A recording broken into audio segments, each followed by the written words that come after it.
오늘 이제 저희들이 갈라디아서 2장 전반부 말씀을 이제 나누게 되는데, 이 전체적인 흐름을 항상 잘 기억하셔야 됩니다. 그래서 처음에는 사도 바울이 자신의 사도직은 사람을 통해 난 것이 아니고 하나님을 통해서 난 거다, 이렇게 서신을 시작하면서부터 강조를 했습니다. 그러면서 이제 갈라디아 교회 성도들에게 내가 정말 너무 충격을 받았다. 그리스도의 은혜로 너희를 부르신 하나님을 어떻게 이렇게 속히 떠나서 다른 복음을 좇을 수 있는지 내가 정말 충격을 받았다. 그러면서 다른 복음은 없다라는 것을 바울이 강조를 했습니다. 그러면서 이제 바울은 자신의 복음, 그럼 자신이 전한 복음은 그것과 뭐가 다른가, 이 부분을 바울이 이제 설명하면서 내가 너희에게 전한 이 복음은 사람에게 배운 게 아니다, 또 사람을 통해서 내가 얻은 것도 아니다, 이것은 예수 그리스도의 계시다 라는 것을 바울이 설명을 합니다. 그래서 먼저 예수 그리스도의 계시다라는 것은 자신의 다메섹 경험을 통해서 강조를 했고, 그 다음에 자신이 전하는 이 복음이 사람을 통해서 주어진 것이 아니다 라는 이 부분은 이제 다메섹에서 회심한 이후에 사도 바울은 예루살렘 사도들과 초대교회 중심지였던 이 예루살렘에 가까이 하지 않고 자신은 아라비아에서 나는 이제 하나님께 배우는 시간을 가졌다는 겁니다. 그러면서 사도 바울이 3년 후에 예루살렘에 올라갔지만 그것은 15일이라는 짧은 시간이었고, 그리고 베드로와 야고보 외에 어떤 사도들도 보지를 못했고, 그리고 그 이후에 사도 바울은 예루살렘과 멀리 떨어져서 이제 안디옥을 중심으로 하는 수리아 지역, 그리고 다소를 중심으로 하는 길리기아 지방에서 자기는 활동을 하고 사역을 했다. 그러니까 자기는 철저히 이제 사도들이나 또 예루살렘의 영향력으로부터는 멀리 떨어져 있었다는 겁니다. 이것은 무엇을 뜻하는가 하면 자신의 가르침이 이제 사도들이나 또 다른 성도들로 대표되는 그들의 영향력으로부터 형성된 것이 아니고 하나님과 배워서 예수 그리스도의 계시다라고 불릴 수 있는 그런 내용이다 라는 것을 바울은 이제 1장 마지막 부분을 통해 설명을 했습니다. 그리고 오늘 이제 살펴보는 2장 1절부터 10절까지 말씀은 분명히 사람을 통해 난 것이 아니고, 그리고 예수 그리스도의 계시, 그리고 하나님을 통해 배운 것이지만, 바울의 복음은 또 누구와 동일한 것이냐, 그들에게 배운 것은 아니지만 누가 전하는 복음과 동일한 것인가 하면 바로 사도들로 대표되는 그들이 전하는 복음과 자신이 전하는 복음은 동일한 것이라는 겁니다. 그러니까 그들에게 배운 것은 아니지만 무엇에 있어서는 공통점이 있느냐, 예수 그리스도의 계시입니다. 계시, 그 부분에 있어서는 공통적인 것이기 때문에 이제는 자신이 전했던 예수 그리스도의 복음이 다른 교회의 기둥으로 여겨졌던 사도들이 전하는 복음과 똑같은 복음이다 라는 것을 자신은 승인을 받았다는 겁니다. 그 부분을 이제 바울은 오늘 말씀을 통해 소개를 합니다. 자, 그러면 1절을 보십시오. 1절을 보시면 14년 후에, 이 14년이라는 이 연도가 나오는데 기준이 무엇부터인가 하는 부분에 있어서는 논란은 있지만, 일반적으로는 사도 바울의 회심, 다메섹에서 사도 바울이 예수님을 만났던 그 시간을 기점으로 아마 14년 이렇게 표현을 했지 않겠는가라고 대부분 생각을 합니다. 그래서 14년 후에 바울은 바나바와 함께 디도를 데리고 다시 예루살렘에 올라갔다는 겁니다. 그런데 이제 이 짧은 한 절의 말씀이지만 아주 좀 강한 긴장이 포함되어져 있습니다. 이제 회심한 지 14년 후에 바울이 올라갔는데 이제 두 가지 긴장이 있습니다. 하나는 뭔가 하면 같이 올라갔던 사람이 바나바는 문제가 없습니다.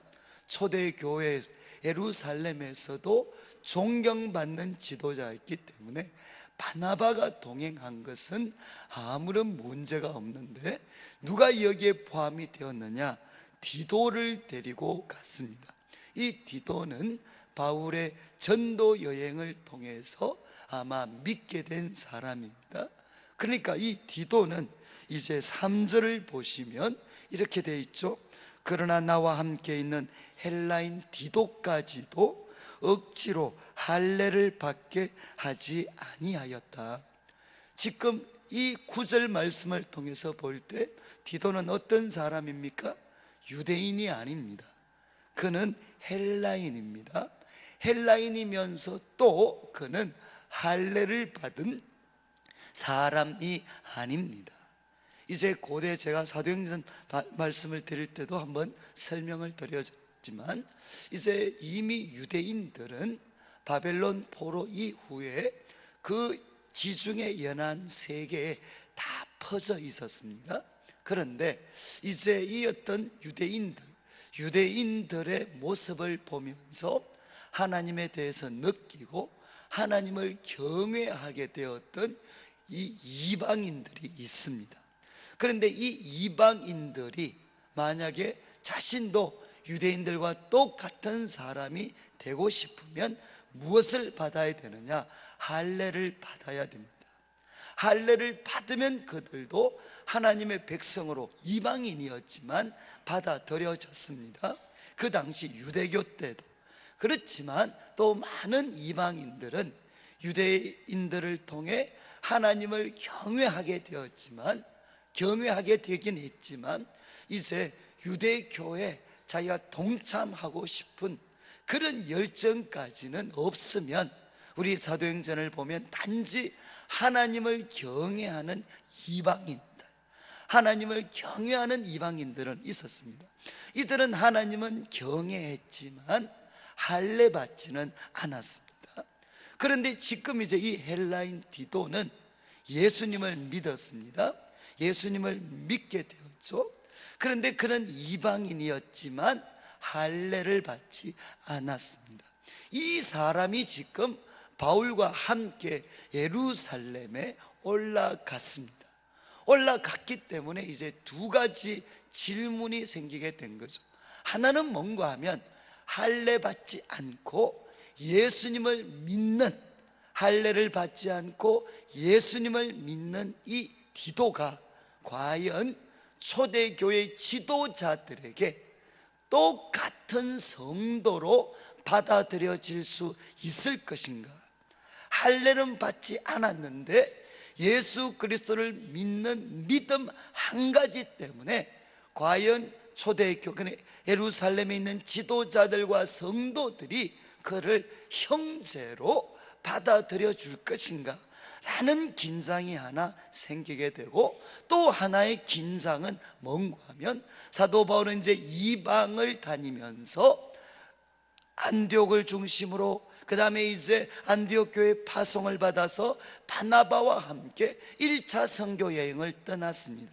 이방인들에게 예수 그리스도를 믿음으로 말미암아 구원을 받는다라는 이 복음을 바울과 바나바가 전했는데, 이 복음이 아무 문제 없는 것으로 다른 지도자들에게 받아들여질 것인가 라는 하나의 또 다른 질문이 이 사건 속에 긴장으로 나타나게 됩니다.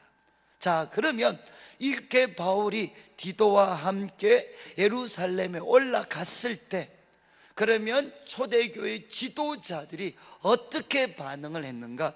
이제 2절을 한번 보시면 바울이 올라갔던 자신의 예루살렘 두 번째 방문을 설명을 합니다. 이것은 계시를 따라 올라갔다. 계시를 따라. 이것은 이제 그 사도행전 11장 마지막 부분을 보면 바울과 바나바와 바울을 통해 안디옥 교회가 놀랍게 세워지고 성장했을 때, 그때 아가보라는 선지자가 나옵니다. 그리고 그가 정말 천하의 흉년이 들 거다라는 예언을 그들에게 전달해 줬을 때, 그 예언의 말씀을 듣고 바나바와 바울은 예루살렘에 있는 성도들을 돕기 위해서 소위 구제금을 준비하게 됩니다. 아마 계시라는 것은 아가보를 통해서 주어졌던 예언의 말씀이 아닌가라고 생각을 합니다. 자, 그래서 계시를 따라 올라갔습니다. 그리고 내가 이방 가운데 전파하는 복음, 이제 긴장이죠. 내가 이방 가운데서 전파하는 복음을 그들에게 제시했다는 것입니다. 초대교회 지도자들에게 제시했다는 겁니다. 그리고 그들은 유력한 자들입니다. 유력한 자들에게, 사사로이라는 말은 이렇게 집단적으로 한 것이 아니라 개인적으로, 지도자들에게만 개인적으로 자신이 이방에게 전하는 복음을 제시했다는 거죠. 그러면 왜 전체를 상대로 하지 않았느냐? 여러 가지 이유가 있겠지만 일반적으로 받아들이기는 군중 심리를 통해서 얼마든지 왜곡될 수 있었기 때문에, 우리 지금 이제 사도행전 마지막에 우리가 보면 바울이 예루살렘에 올라갔을 때 바울이다라는 이름 때문에 그 수많은 유대인들이 정말 난동을 일으켰습니다. 그런 어떤 예루살렘의 분위기를 알기 때문에 바울은 지도자들에게, 이방에게 자신이 전하는 복음을 개인적으로 이렇게 제출을 했습니다. 제출하면서 그 목적이 내가 다름질하는 것이나 다름질한 것이 헛되지 않게 하려 합니다.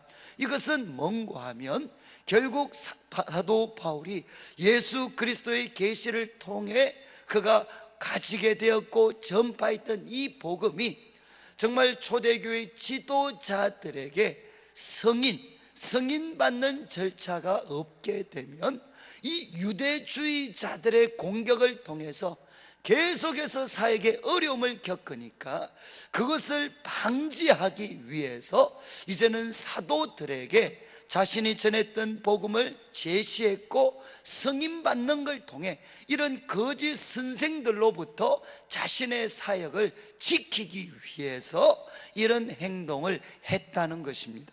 자, 그래서 이제 1절과 2절 말씀을 통해 바울은 바나바와 디도와 함께 예루살렘에 올라가서 예루살렘에 있는 지도자들에게 자신이 이방에게 전했던 복음을 제시했습니다.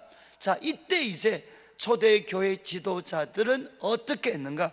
3절 말씀을 보시면 3절, 그러나 이렇게 제시를 했는데 나와 함께 있는 헬라인 디도까지도 억지로 할례를 받게 하지 아니하였다. 이것은 누구의 행동이냐? 지금 초대교회 유력한 자들, 바로 지도자들이 헬라인 디도에게 할례를 강요하지 않았다는 것입니다. 이 말은 무엇이죠? 그가 비록 할례는 받지 않았지만 예수 그리스도를 믿는 믿음의 사람이었기 때문에 그 믿음 하나를 보고 이제는 헬라인 디도가 형제로 받아들여졌다는 것입니다.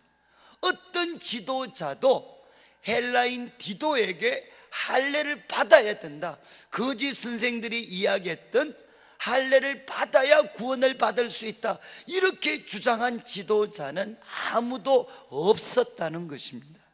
그래서 바울은 이야기합니다. 헬라인 디도에게 교회 지도자들은 할례를 강요하지 않았다. 그리고 나는 그러한 어떤 요구가 있다 하더라도 굴복할 마음이 전혀 없었다. 그 이유는 4절, 이는 가만히 들어온 거짓 형제들 때문이다. 바로 여기에 초대교회 공동체 안에 거짓 형제들이 있었다는 것입니다. 그 거짓 형제들이 가만히 들어온 것은 마치 무엇처럼, 첩자들처럼, 스파이처럼 가만히 들어온 것은 이유가 뭐냐? 그리스도 예수 안에서 우리가 가진 자유를 엿보고 우리를 종으로 삼고자 합니다. 무슨 말인지 이해가 되십니까? 만약에 헬라인 디도에게 할례를 요구하고 받도록 해버리면 그것은 한 사람에게 한 것이지만, 그런 행동을 해버리면 어떻게 되겠습니까? 여기 가만히 들어온 거짓 형제들이 그것 보고 봐라, 바울도 그리고 초대교회 모든 지도자들이 헬라인 디도에게 할례받게 했다. 이 행동은 무슨 뜻이냐? 정말 지도자들의 진위와는 상관없이 수많은 사람들에게 다른 사도들도 그리고 바울까지도 헬라인 디도에게 할례를 요구했다, 할례 받게 했다, 이런 소문이 퍼지면 어떻게 되겠습니까? 모든 이방인들이 다 할례를 받아야 될 것 같은, 할례를 받아야 되는 것으로, 그래서 그들이 종이 될 수 있다는 것입니다. 그리스도께서 주신 자유를 빼앗기고 그들도 할례의 무거운 짐, 율법의 무거운 짐을 져야 되는 종으로 전락될 수 있는 위험이 있었기 때문에 이제 5절 말씀, 그들에게 우리가 한시도 복종하지 않았다. 그러니까 바울이 예루살렘에 있는 동안 이 거짓 형제들을 통해서 헬라인 디도에게 할례를 받아야 된다, 아마 강한 압력을 받았던 것 같아요. 강한 압력을 받았지만 바울은 결코 굴하지 않았고, 그리고 사도들도 이것을 강요하지 않았다는 것입니다. 그래서 바울은 이렇게 행동을 했고 사도들은 그 행동을 승인해 주었습니다. 그래서 5절 마지막을 보시면, 이는 이렇게 행동하고 사도들이, 교회 지도자였던 사도들이 승인해 준 것은 목적이 뭐냐? 복음의 진리가 항상 너희 가운데 있게 하려 함이라. 바로 복음의 진리가 항상, 바로 예루살렘에 있는 성도들뿐만 아니라 또 이방에 흩어져 있는 수많은 성도들, 그들에게 복음의 진리가 항상 그들 가운데 견고히 서 있도록 하게 하기 위해서 바울은 이런 행동을 했고 사도들은 그 행동을 승인해 주었다는 것입니다. 자, 그래서 3절부터 5절까지 말씀을 통해서는 할례 받지 않았던 이 헬라인 디도, 이 디도를 사도들은 할례라는 것 없이 믿음 하나를 통해 그를 형제로 받아들여 줬다는 겁니다. 그 다음에 이제 6절부터는 바울이 전했던 복음과 관련된 것입니다. 분명히 2절에서 이야기했습니다. 이방인에게 자신이 전한 그 복음을 지도자 베드로, 요한, 야고보, 이 지도자들에게 개인적으로 제출을 했습니다. 제출했을 때 그들의 반응이 어떠했는가? 6절 말씀, 유력하다는 이들 중에 본래 어떤 이들이든지 내게 상관이 없으며 하나님은 사람을 외모로 취하지 아니하시나니, 이렇게 단서를 달면서 저 유력한 자들이 사도 바울이 제시한 복음을 그들이 듣고 보았을 때 그들이 이렇게 반응을 보였다는 겁니다. 첫 번째는 그들은 내게 더하여 준 것이 없다. 그들은 내게 더하여 준 것이 없다. 이것은 무슨 뜻입니까? 더하여 준 것. 왜 그러면 언제 더하여 주죠? 바울이 전한 복음이 무엇인가 결점이 있다면, 뭔가 부족한 것이 있다면 그것에 대해서 지적하고 더해 줄 수 있습니다. 그런데 사도들이 바울이 전했던 그 복음을 제시받았을 때 아무도 바울이 전한 복음에 대해서 더하여 준 것이 없었다. 이것은 무슨 뜻인가 하면 바울이 전했던 복음, 그 복음에 어떤 문제점이나 결점, 그 결점을 그들은 발견하지 못했다는 것입니다. 그리고 이제 7절 말씀, 도리어 이제 그들은 더하여 준 것이 없고 도리어 그들은 확인을 했습니다. 무엇을 확인하고 인정했느냐? 내가 무할레자에게 복음 전함을 맡은 것이 베드로가 할레자에게 맡음과 같음을 보았다. 이것은 뭔가 하면 그 지도자들이 무엇을 확인하게 되었느냐?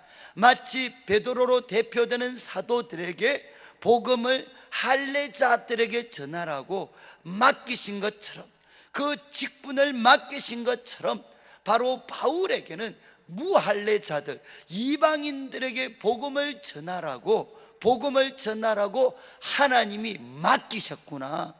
정말 베드로와 사도들에게 하나님이 이 직분을, 복음 전하는 걸 맡기신 것처럼 바울에게도 맡기셨구나, 이 직분을 맡기셨구나 하는 것을 그들이 확인했다는 것입니다.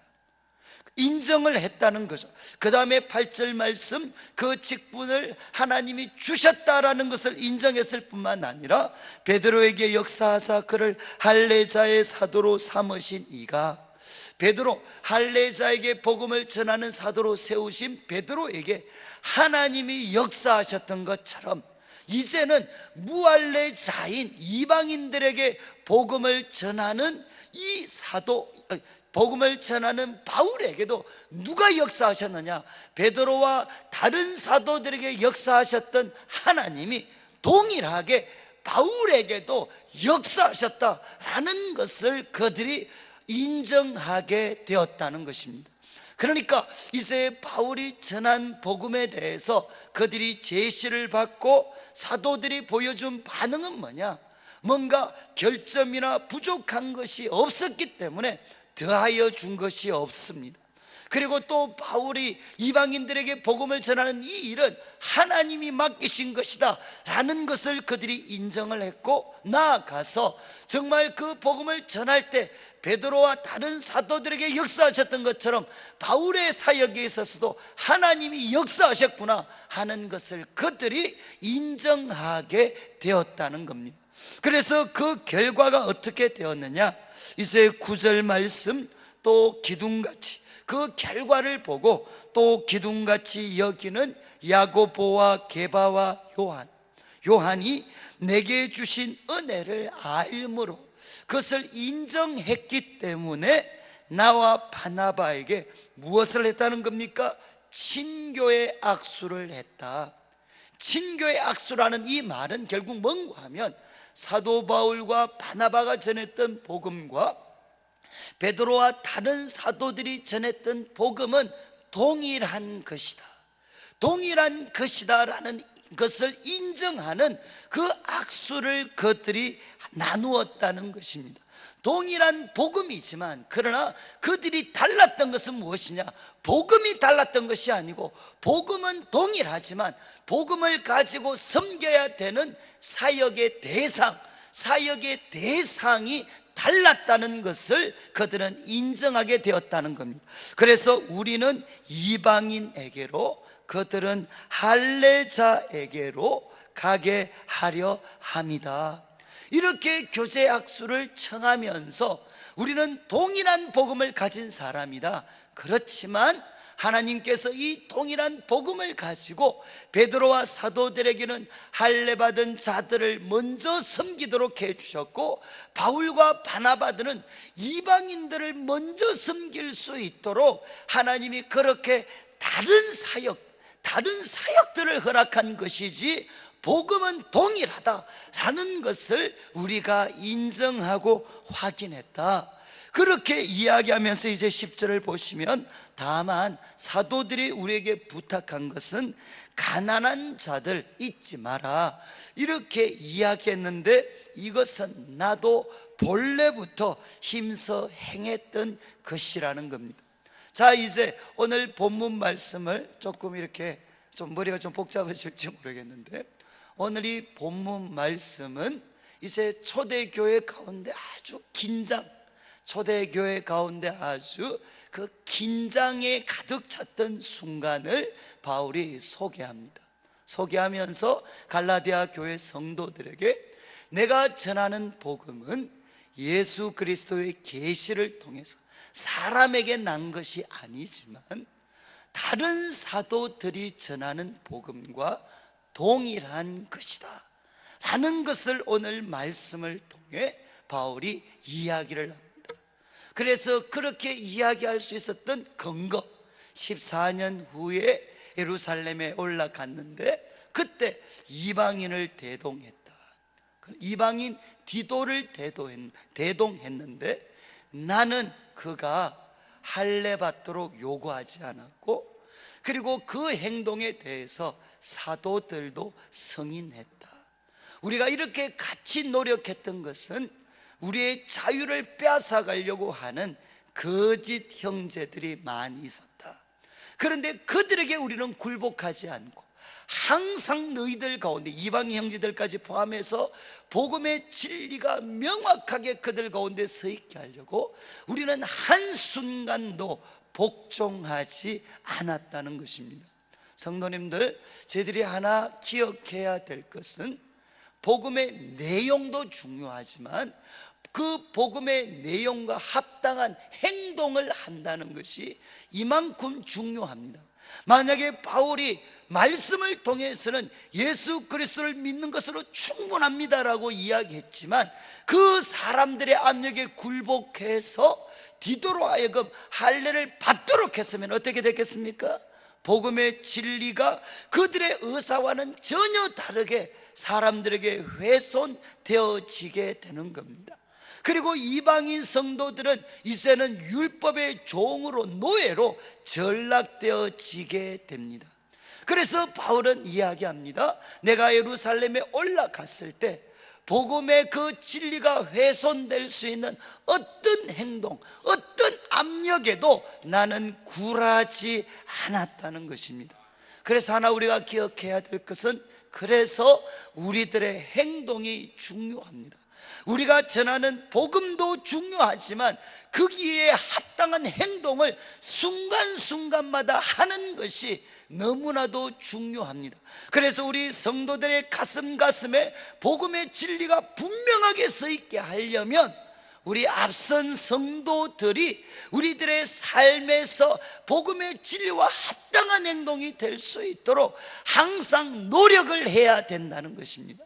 저는 이제 이 말씀을 통해 먼저 우리 성도님들 한 분 한 분, 또 특별히 우리 앞선 분들이 순간순간 작은 행동이라도 남들이 볼 때 복음의 진리에 합당할 수 있는 행동하는 것, 이것이 바로 교회가 든든히 설 수 있는 길이 됩니다. 그리고 또 하나 우리가 확인할 수 있는 게 무엇입니까? 복음은 언제나 동일합니다. 믿으십니까? 복음은 동일하지만 사역은 다양합니다. 우리 교회도 많은 우리가 사역이 있습니다. 예를 들면 우리 연령층으로도 우리 교육을, 우리 어린 자녀들, 청년들, 그리고 장년, 그리고 또 우리 어르신들, 이런 다양한 그룹들이 있습니다. 그리고 또 건강하신 분들, 또 이렇게 장애를 가지고 계신 분들, 또한 우리 한국 분들, 또한 우리 또 외국인 형제 자매들, 다양한 분들이 있습니다. 그런데 우리가 다양한 분들, 그렇지만 그들을 무엇으로 섬겨야 되느냐? 그것은 동일한 복음입니다.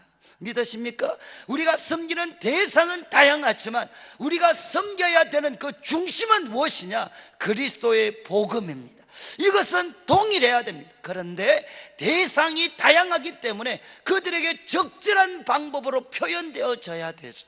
표현되어져야 되고, 그들이 예수님의 복음을 통해 하나님을 만날 수 있도록 뭔가 그들에게 조금 더 전문화된 표현들, 그리고 형식들이 필요합니다. 그렇지만 복음의 내용은 결단코 바뀔 수가 없다는 것입니다. 저는 이 말씀을 통해 그냥 앞으로 제가 두 가지 기도 제목인데, 하나는 하나님, 저희들의 삶이 정말 주위에 많은 분들이 볼 때에도 주위에 있는 사람들에게 복음의 진리가 그들 가운데 있을 수 있도록 하나님, 저의 삶이 복음에 합당한 삶이 될 수 있도록 하나님, 저를 지켜주십시오. 그리고 두 번째는 뭔가 하면, 하나님, 우리 교회가 앞으로 감당해야 될 많은 사역들이 있습니다. 그때 꼭 기억해야 되는 것, 하나님, 동일한 복음입니다. 어떤 사람이랄지라도, 어떤 대상이랄지라도 그들이 구원받는 길은 무엇이냐? 예수 그리스도의 복음입니다. 그렇지만 우리들의 사역의 대상은 끊임없이 다양할 수가 있다는 것입니다. 그래서 하나님이 나를, 베드로를 할례 받는 자들을 위해 세우신 것처럼 하나님은 또 바울을 이방인들을 위해 세우셨습니다. 이 말은 뭔가 하면 누구의 사역은 더 중요하다, 이게 아니죠. 모든 사역이 다 하나님으로부터 났습니다. 내가 하는 사역이 중요한 것처럼 옆에 있는 성도들이 감당하는 다른 사역들도 똑같이 하나님으로부터 났고 중요한 것입니다. 그래서 동일한 복음을 가지고 하나님께서 부르신 사역의 현장에서, 영역에서 바로 주님을 충성되이 섬길 수 있는 그런 놀라운 은혜가 우리 교회 가운데 넘치게 되기를 주님의 이름으로 축복합니다.